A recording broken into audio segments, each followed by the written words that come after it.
Olá, tudo bem? Me chamo Felipe e estou aqui para falar com o meu grupo também, com os integrantes Ana Carolina e Nathan César, para falar a respeito de uma disciplina de máquinas de fluxo, certo? Ou de fluido, onde a gente aborda um conteúdo principal referente à bomba centrífuga, onde a gente determinou uma bomba da marca Weiler para transporte, né, escoamento de óleo térmico. A série dele é o modelo NTT, ok? A gente vai falar um pouquinho sobre isso agora e a gente vai acompanhar um pouquinho da aplicação.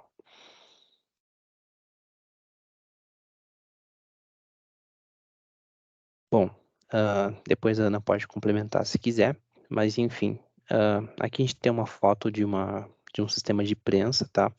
Isso é utilizado para a prensagem de chapas de madeira, ou seja, pode ser de modelo MDF ou MDP. O que que isso quer dizer? Que são chapas de madeira de média densidade, ok? Então, sempre que a gente vai ter a produção de uma chapa de madeira, a gente tem o processamento da madeira em si, os cavacos e o pó, né, que basicamente é a fibra da madeira que é gerado, e com base nisso a gente transfere energia com base a partir das prensas para essa madeira, justamente para aplicar, fazer a cura dessa madeira, quando considera-se a aplicação de resina, catalisador e outros componentes também, além da umidade da água, para formar essa chapa de madeira, certo? Então, com base nisso, a gente tem algumas temperaturas de trabalho e além de algumas pressões de trabalho também, e com base nisso, conforme nessa aplicação de energia, é formada a chapa que a gente conhece, que é utilizada para móveis e tantas outras aplicações residenciais ou prediais, etc. Ok? E vale destacar aqui também que a gente tem dois sistemas para aplicação dessas energias, tá? Então, a gente vai falar um pouquinho somente do óleo térmico, ou seja, a gente tem dois circuitos hidráulicos, a parte térmica, que vai ser utilizada para transferir temperatura a essa madeira que está sendo prensada, e a gente também tem um circuito que é utilizado também somente para a parte de aplicação de força, ou seja, desempenhar essa pressão que é utilizada no sistema. São partes separadas, então vale destacar que nesses tipos de aplicação a gente tem dois sistemas. Aqui a gente está focando na parte de transferência de calor, ok? É, que também é uma forma de energia, né? Então, com base nisso, a gente determinou uma bomba centrífuga que vai ter uma determinada vazão, certo? Para desempenhar esse escoamento de óleo térmico, que o Natan vai falar também um pouquinho mais para frente, ok? Então, como vocês podem ver, a gente vai continuar aqui como o Natan para falar a respeito desses óleos que a gente utiliza nas prensas. Então, continuando na parte do Felipe, falando um pouco sobre o óleo que é usado para transferência de calor, no nosso caso específico na Dexco, a gente utiliza óleo mineral Seriola 1510. Aqui a gente colocou algumas características típicas, como densidade a 20 graus, ou densidade a 20 graus, viscosidade cinemática a 40 graus, a 100 graus, ponto de fulgor, ponto de inflamação. Mas falando um pouco sobre óleos térmicos em geral, a característica principal de um óleo térmico que ele necessita possuir, né, é ter a capacidade de manter o máximo calor, evitando assim o resfriamento e a perda de viscosidade essencial para a utilização industrial. Então, isso considerando a taxa média do nível de temperatura de trabalho que o lubrificante precisa operar, né? A ausência da formação de depósitos, borras, alta resistência à degradação, uma alta taxa de transferência de calor, uma eficiência operacional elevada, menor custo operacional, uma fácil partida de sistema de temperaturas frias, boa fluidez, e, enfim, entre outros. Tudo isso são características essenciais para um bom óleo lubrificante, quer dizer, um bom óleo térmico no caso, né? Que define um óleo térmico industrial de qualidade. Abordando um pouco os problemas que são gerados pelo uso inadequado de um óleo térmico, é que é quando o óleo térmico industrial é submetido às temperaturas acima das máximas, que são recomendadas para aquele tipo de produto, então você pode causar o craqueamento e a degradação do lubrificante, comprometendo assim todas as características e especificações. A temperatura elevada compromete a vida útil do óleo térmico, né, devido ao aumento da taxa de degradação térmica do lubrificante.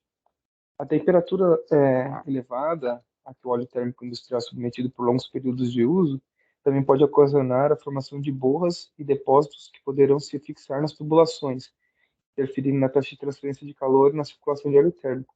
Isso é até interessante, que tem estudos que são realizados até pela Shell, em que você gera uma parte de pesados no óleo térmico, são justamente essas borras que se formam na tubulação e dificultam a transferência de calor, né? E os leves, que eles dizem, né? Que é a parte de vapores que ficam na parte superior da tubulação. Então, isso você acaba estreitando ali o caminho pelo qual o óleo térmico passa. Isso você dificulta a transferência de calor, entendeu? Você reduz a vazão dele e isso você implica em variação nas propriedades do fluido térmico, justamente por esses problemas de temperatura elevada, formação de boas, enfim. A falha no sistema de bombeamento e circulação forçada do óleo térmico também pode comprometer a qualidade e desempenho do lubrificante, além de gerar superaquecimento do sistema. Vazamentos também de óleo térmico industrial devem ser monitorados e corrigidos, porque podem causar a ignição espontânea do lubrificante. Inclusive, foi caso de acidente em diversas fábricas recentemente, vazamentos de óleo térmico no sistema. Falando sobre óleo térmicos, a gente dá continuidade no trabalho agora. Ok, como o Nathan abordou, a gente vai tratar um pouquinho sobre bombas em geral, que são do tipo centrífuga, que são vastamente utilizadas no mercado, né? Tanto para aplicações comuns, como utilização de bombas, né? De água, vamos dizer assim, que é o fluido em específico.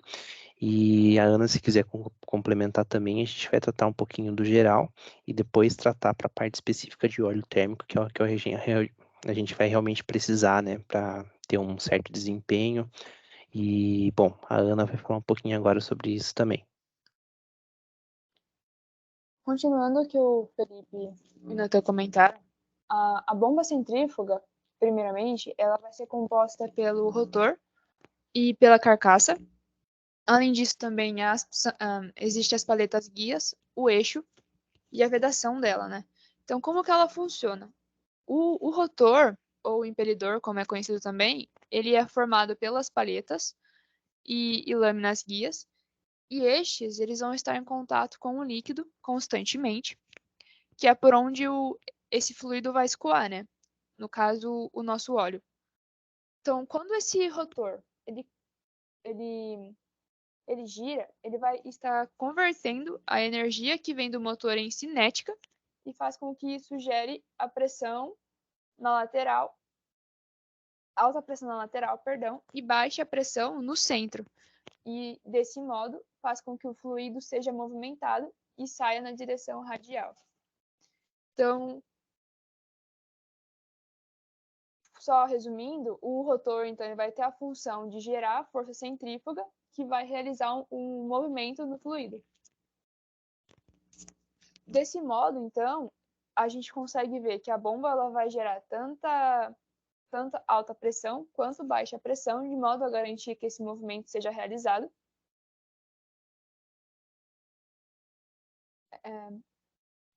Além disso, a gente consegue perceber que quando o fluido ele sai do centro da bomba, ele logo já é substituído pelo que está vindo em seguida.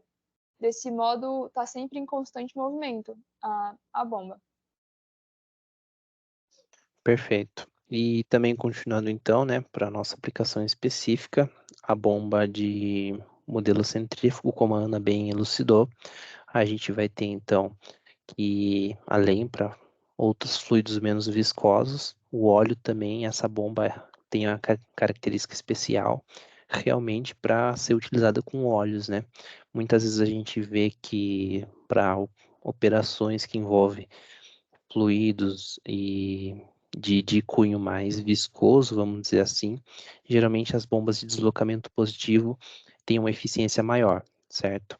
Porém, nesse tipo de sistema, como a gente tem um escoamento alto de fluido, certo? Então a vazão acaba sendo mais considerável nesse ponto em questão do que realmente a pressão. Ou seja, a pressão a gente está sendo utilizada em outro sistema que seria realmente para prensagem, né?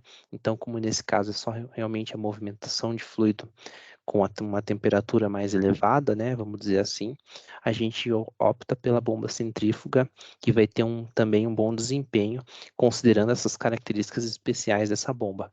E é o que essa marca, né, a marca Aweiler, propõe, ok?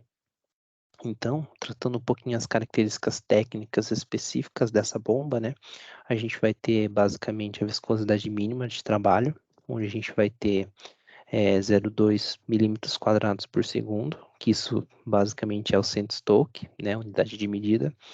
Uma capacidade máxima também de operação em torno de 1.250 metros cúbicos por hora, então é uma vazão bem considerável, vamos dizer assim, né? Se a gente trabalha numa outra unidade que seria metro cúbico por segundo, é em torno de 0,35, ok? A temperatura máxima de operação é bastante importante elucidar isso. No início que a gente tinha nos primeiros slides, né, onde a gente pode ver aqui a questão de operação da prensa, a temperatura máxima, essa faixa de trabalho está entre 215 e 220 graus, para que a operação seja realizada. Ou seja, o limite da bomba vai estar dentro dessa característica, né, vai abranger, e a gente tem uma margem de segurança também a respeito disso. Essa carga da bomba vai ser também máxima, estou querendo dizer aqui, em torno de 145 metros, ok? A gente fala em, né, unidade de carga. Uma pressão de descarga também de 16 bar, ok? E também, um ponto específico, né, a resistência das aletas, né, de toda a parte interna dessa bomba tem que ser bastante resistente à corrosão e outros quesitos que realmente, principalmente a temperatura também, né, que pode causar danos precoces a essa bomba, além dos cuidados que o Nathan também comentou com o óleo térmico, né, para a gente poder realmente garantir a integridade do sistema dessa bomba, que já tem uma característica específica para poder resistir a esse sistema, tá? Então, aqui até uma definição que às vezes realmente vem do site, né, do fornecedor, que essa combinação voluta-rotor também tem alta eficiência. Então, é basicamente a taxa que a gente vai ter ali de conversão, né, de aplicação do rotor em relação ao que a gente tem produzido, vai ter uma eficiência bastante interessante. Isso vai ser comprovado mais para frente também, certo? Aqui a gente trata também um pouquinho do desenho dessa bomba, né? Basicamente ele tem uma visão um pouquinho maior aqui em corte, justamente para facilitar a visualização das definições que a gente já possuía anteriormente, tá? E, bom, se alguém quiser complementar também, fiquem à vontade, tá? E, bom, com base nisso, a gente pode também prosseguir, né? Tratando das curvas de desempenho dessa bomba, ok? Como eu tinha comentado já anteriormente dos pontos máximos, né? As características dessa bomba. Aqui a gente também consegue definir o ponto de máxima eficiência, que era o BEP, né? Best Efficient Point, que a gente consegue, já com base nessa curva fornecida pelo fornecedor, a gente vai ter traçado as linhas principais para cada característica, tá? Que fica ali no centro, onde a gente tem no eixo horizontal a vazão em metro cúbico por hora, certo? E aí, com base nisso, a gente tem alguns pontos. Então, como vocês podem ver que a eficiência é realmente mais elevada, né? Em torno de 69%, 70%, certo? O NPSH também requerido é em torno de 3,81, então também não é tão expressivo assim. Uma potência acaba sendo mais elevada para que isso seja ocorrido, 13,5 kW, e essa carga também ideal, né, vamos dizer assim, está em torno de 70 metros, tá? Como a gente viu anteriormente que a capacidade é mais elevada para essa bomba também, então a gente consegue ter esse equilíbrio de eficiência e um bom desempenho da bomba. Então, separando aqui, né, cada gráfico em si, aqui a gente consegue ver para essas vazões a mesma característica do slide anterior, né, onde a gente consegue traçar essas linhas para os diâmetros específicos, onde a gente vai ter a eficiência, correto? Logo em seguida, a gente consegue também ver o NPSH disponível, o requerido, perdão, pela bomba, onde a gente tem em torno, traçando o gráfico, né, nessa vazão específica de máxima eficiência, em torno de 3,81 metros, tá? Esse seria o requerido. Também a gente tem a potência, né, o shaft power desse sistema, né, desse rotor, onde vai ser requerido para fazer a movimentação. Então, com base nisso, a gente também consegue dimensionar o motor que vem acoplado. E aqui, o último gráfico realmente com a carga da bomba, né, a depender dessa eficiência que a gente considerou em torno de 69 e até 71, né, de eficiência, ou seja, o nosso estava em 70, aproximadamente o meio, o centro esses dois pontos, né, e aí com base nisso a gente também tem a carga da bomba que a gente colocou aqui, que é em torno de 70 metros, ok? Então, agora falando um pouco sobre os problemas que a gente consegue identificar de alta ocorrência nessas bombas. Como eu já havia dito, a gente tem muito problema em relação à formação de borras ou qualidade do nosso óleo térmico. Então, com isso, a gente tem uma das principais falhas, que é a falha no selo mecânico e na mola da bomba. Esse selo mecânico, ele é extremamente frágil. E aí, conforme você trabalha um óleo térmico contaminado, você contamina automaticamente esse selo. Esse selo, você começa a travar a mola que pressiona esse selo, que é o que a gente pode ver. Nesse caso, conforme você vai pressionando ela em demasiado, ou você não pressiona ela, você desgasta o carbono, que é o elemento ali de desgaste, de vedação, e aí você começa você proporciona vazamento nessa bomba.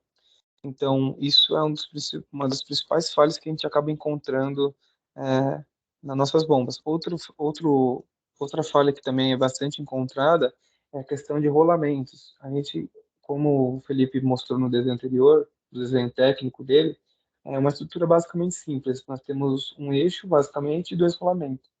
Um dos rolamentos é banhado a óleo. E conforme se o nosso óleo está contaminado, automaticamente você acaba contaminando o rolamento que está banhado por óleo.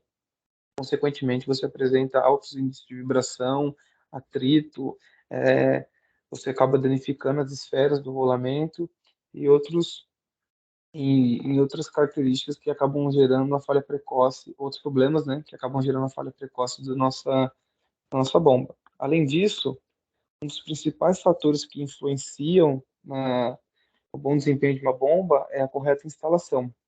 Uma bomba centrífuga instalada corretamente permanece alinhada por mais tempo, ficando menos sujeita aos vazamentos, às vibrações e, consequentemente, a menos manutenção corretiva. Isso impacta diretamente na vida útil do material e estende ela. Os problemas mais comuns desse modelo de bomba são detectados por vibração.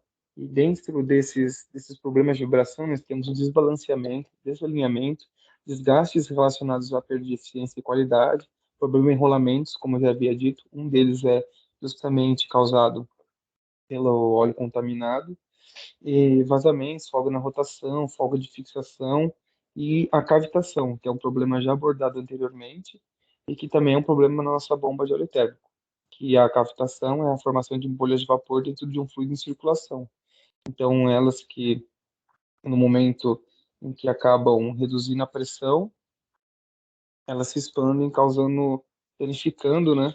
Na verdade, aumenta a pressão, elas danificam, elas colapsam, né? E acabam gerando vibração e danificam a carcaça da bomba. Outra coisa também, os principais fatores que influenciam no surgimento, né? Dessa cavitação é a temperatura do líquido, concentração de gases solvidos e impurezas sólidas em suspensão. Então, justamente volta naquilo sobre qualidade do óleo térmico.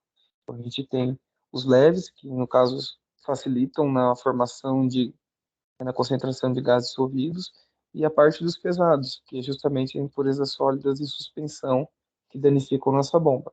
Uma manutenção bem feita pode fazer com que você prolongue a vida útil de uma bomba e com menores custos de operação e menor possibilidade de quebra.